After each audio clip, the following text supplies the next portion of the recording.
everybody, it's Miss Cohen. I miss you all, especially my friends in room 207.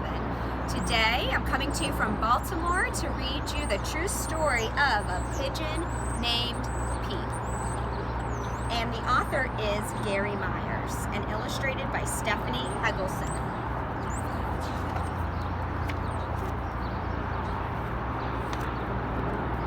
I was born with my sister and brother in an ordinary pigeon nest on the roof of a tall city building. Although my mother and father tried to feed us all, I never got enough to eat. One day, an ordinary painter working near my nest saw that I was hungry, so he picked me up and put me in his pocket to take to his granddaughter, Muriel.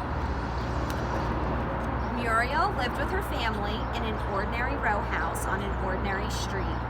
I was given my own birdcage with food and fresh water. Soon after, I was given a name by the family, Pete. No other pigeon in Baltimore had any of these things, especially their own person. I was truly extraordinary. Muriel was very young, about as old as I was in pigeon years. Over many years, Muriel and I grew up together, played together, and loved each other more and more every day. Muriel talked to me kindly and loved to pet me. I loved to be petted, though eating was still my favorite thing. I always wanted to be with Muriel, and I slept beside her in my bed, in my cage, every night. As I grew and became stronger, I needed freedom. After all, I was an outdoor bird, and Muriel knew that. At first, I was only allowed to roam the house. As I got bigger, I was allowed to go into the backyard. One morning, I decided to fly over the fence when Muriel went off to school. I visited different places in the neighborhood during the day, but every afternoon, I returned to meet Muriel when she came home. Every morning, while Muriel had breakfast, I had a sip of milk and coffee from my own cup. During the day, while she was away, I visited my favorite places. I walked the sidewalks of Baltimore until someone picked me up and petted me. Some even helped me cross the street if there was too much traffic. It was just too slow and dangerous to do it on my pigeon feet. I made lots of friends. I flew to many neighboring kitchen windowsills for tasty treats. The neighbors loved my company and were more than happy to feed and pet me. One of my favorite places to visit was the police station across the street. I waited until a policeman held the door open to let me in. I knew all of the policemen and they knew me, and they always took time to pet me on their way in or out. I was their friend and mascot. Each day after Muriel came home, I would play hide and seek and other games with her and other neighborhood children. Everybody in the neighborhood knew and loved me. I was the pride of my ordinary street. I was a character. I had a bad habit of pulling bristles from new straw brooms, biting them to pieces, and making nests in the shoes of Muriel's father. I even played practical jokes on her mother by pulling the plug of the iron while she was ironing.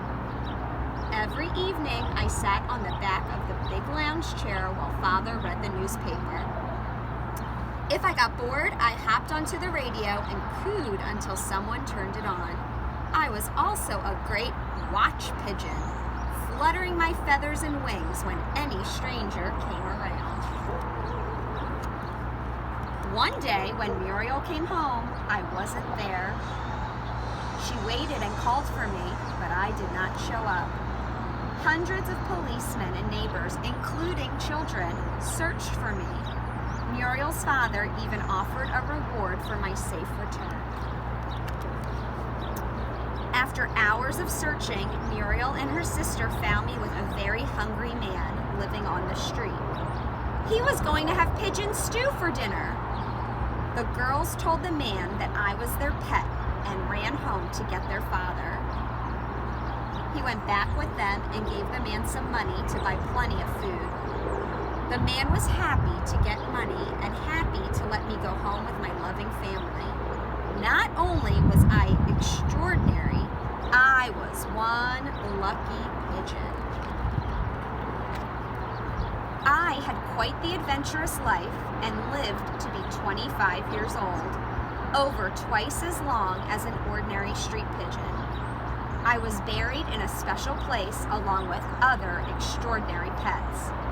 If you ever find yourself near Baltimore and would like to see the row house where I lived, or if you would like to see the special place where I rest now, just turn the page. And this book is in loving memory of Pete and his person, Muriel. And here is a photo from the newspaper of Muriel and the real Pete the pigeon. Here's the row house. It's where Pete and Muriel lived. It says Pete's home on the corner of Ostend and Patapsco Street. That's really close to where we're filming this now. Here's the South Baltimore police station that Pete used to visit. Pete's memorial plaque is 3 feet from the flagpole at Rosa Bonheur Memorial Park. And look, even a news article about how Patriarch Pigeon died at age of 25. It sure sounds like Pete had a nice life. I wonder if any of you have special pets that you could write about while you're at home. Bye.